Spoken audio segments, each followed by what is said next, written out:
Early in the reign of Zedekiah, son of Josiah, king of Judah, this word came to Jeremiah from the Lord. This is what the Lord said to me.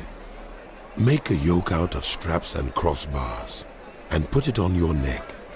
Then send word to the kings of Edom, Moab, Ammon, Tyre, and Sidon through the envoys who have come to Jerusalem to Zedekiah king of Judah.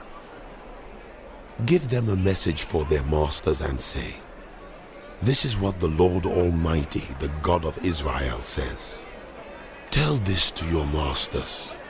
With my great power and outstretched arm, I made the earth and its people and the animals that are on it, and I give it to anyone I please.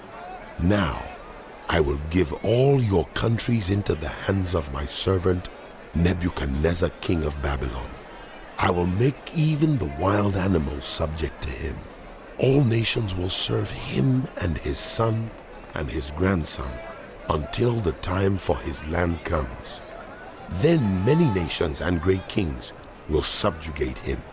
If, however, any nation or kingdom will not serve Nebuchadnezzar, king of Babylon, or bow its neck under his yoke, I will punish that nation with the sword, famine, and plague, declares the Lord, until I destroy it by his hand. So do not listen to your prophets, your diviners, your interpreters of dreams, your mediums, or your sorcerers, who tell you, "You will not serve the king of Babylon." They prophesy lies to you that will only serve to remove you far from your lands. I will banish you and you will perish.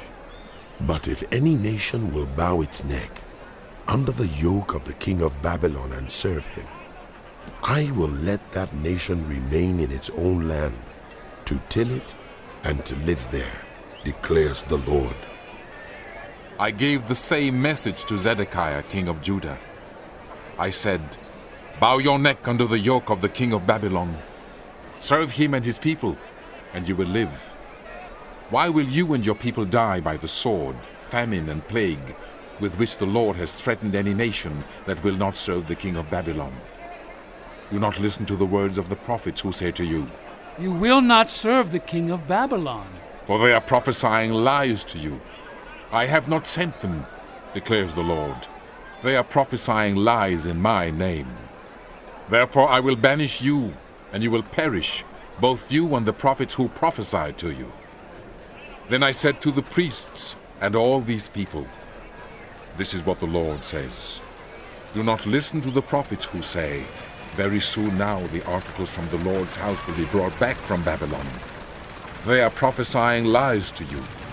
Do not listen to them. Serve the king of Babylon, and you will live. Why should this city become a ruin?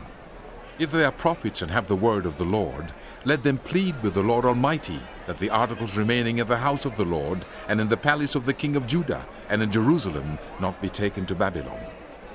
For this is what the Lord Almighty says about the pillars, the sea, the movable stands, and the other articles that are left in this city, which Nebuchadnezzar, king of Babylon, did not take away when he carried Jehoiakim, son of Jehoiakim, king of Judah, into exile from Jerusalem to Babylon, along with all the nobles of Judah and Jerusalem. Yes, this is what the Lord Almighty, the God of Israel, says about the things that are left in the house of the Lord, and in the palace of the king of Judah, and in Jerusalem. They will be taken to Babylon, and there they will remain until the day I come for them, declares the Lord. Then I will bring them back and restore them to this place."